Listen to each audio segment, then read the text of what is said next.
Hello mga kasari, magandang umaga. Maaga nga pala akong nag-ayos ngayon dahil ako ay aalis, pupunta ako sa pinaka-munisipyo dahil ako ay magpapa-inject ng pangalawang injection ng anti-rabies. So yes, mga kasari, hindi ko na-share sa inyo yung unang injection sa akin.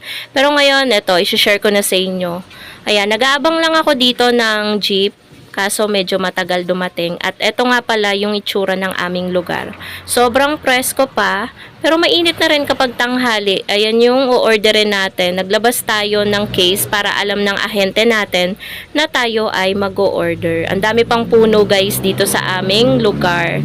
And then, ayan, fast forward. Nandito na ako. Nag-aantay na ako kay Doc. Siguro mga ano kami nag-antay ni tatay dyan. Hindi ko siya kakilala pero nakakwentuhan ko siya. Siguro mga around 25 minutes kami nag-antay kay Doc para kami ay ma-injectionan. Sobrang bilis lang guys mag-inject. Mas matagal pa yung inantay namin kay Doc. And after that, nakauwi na rin ako. Nakalis na ako doon pero dumaan muna ako dito sa bilihan ng ulam. Bumili muna ako ng pang-ulam namin sa gabi.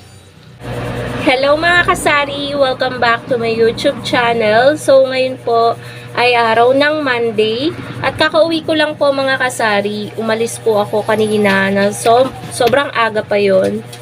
So ako kasi guys ay nagpaturok. Pangalawang turok ko na ng anti-rabies. So ngayon ko lang na-share sa inyo guys kasi nung una nakalmot ako ng pusa. Pangalawa nakalmot naman ako ni Bebang, yung isa kong alaga dito na aso.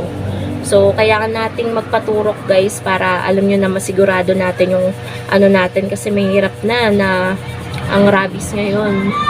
So for today's video, naiwan si partner dito. Siya yung nagbabantay. Pero ngayon, umalis na rin siya dahil uuwi siya sa kanila. Mabilis lang siya doon. Meron lang kukuhanin. And then, dadaan siya ng Genstar. Pinabili ko din siya ng worth kulang-kulang 10,000 na sigarilyo ulit. Kasi guys, mabenta ngayon talaga ang sigarilyo. And then, sayang din kasi yung free. So, sa 4 na rim na Chester na aking pinabili, makakakuha siya ng 4 na haba ng kape. So, sana meron pa. Sana hindi pa tayo naubusan. So, pag uwi ko ngayon, dahil ngayon ay Monday, JTI, so, siya na yung nag-receive pag uwi ko. Nakita ko na lang yung mga rim-rim dito ng sigarilyo. Nakalista naman yun guys, bago ko umalis, naka-ready na yan. Aabot niya na lang sa ahente. Tapos ayun, alam na nung ahente kung ano yung mga kukuhanin ko and naka-ready na rin naman yung pera. So, i-share ko sa inyo, price update sa sigarilyo. And then ngayon, deng Monday, dadating din yung ahente natin ng mantika. So, order din tayo. Karamihan gamis, tapos asukal, mantika, yun lang. Tapos, sana, hopefully, kasi 1 month nang hindi dumadaan sa akin yung ahente natin ng Red Horse. So, ubos na po yung Red Horse natin. Ang Red Horse na lang po natin is yung laman talaga ng pinapalamig natin sa rep. Wala na po tayo dyan sa istaka natin dyan. So, kailangan talaga dumating yung ahente natin ng Red Horse. So, update ko na lang kayo mga kasari later. Ayan guys. So, unahin ko na yung mga kinuha ni partner. Siya nga pala nagbayad siya yung last credit natin sa JTI ng 9,201. And then yung worth na kinuha ngayon is nagkakahalaga siya ng 10,340 pesos. At babalik po ang JTI ng April 27. Ayun, Monday, after 2 weeks. Baka kasi mali ako ng intindi kasi hindi ko masyadong maintindihan yung sulat ng ahente natin. So, eto guys yung aming kinuha. Bali, 4 na rim ng camel na pula. Meron pang tira dito pero 4 pa rin yung ating kinuha dahil mabenta po ito. Ito ang pinakamabentang sigarilyo guys dito sa tindahan. Nagkakahalaga po siya per rim ng 1,450. Binebenta po natin siya per stick ng 8 pesos. Kaya guys, mako-compute nyo na ano lang talaga, sentimo lang talaga yung tubo namin sa isang stick. Kaya hindi talaga pwedeng kulang yung ibabayad ng customer kasi sentimo lang po talaga yung tubo namin. So, ang isang kaha po nito ay 160.80 ang kalahati. Tapos guys, kumuha din, bali nagkakahalaga po yung 4 na rim ng 5,800. Tapos, 2 rim ng camel menthol. Ganon din po yung bentahan namin, 160 per kaha.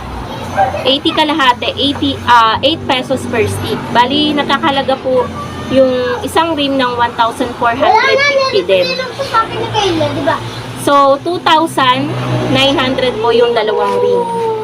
And last naman mga kasari, ito, isang rim ng marbles na puti or green. Nagkakahalaga po siya ng 1,640.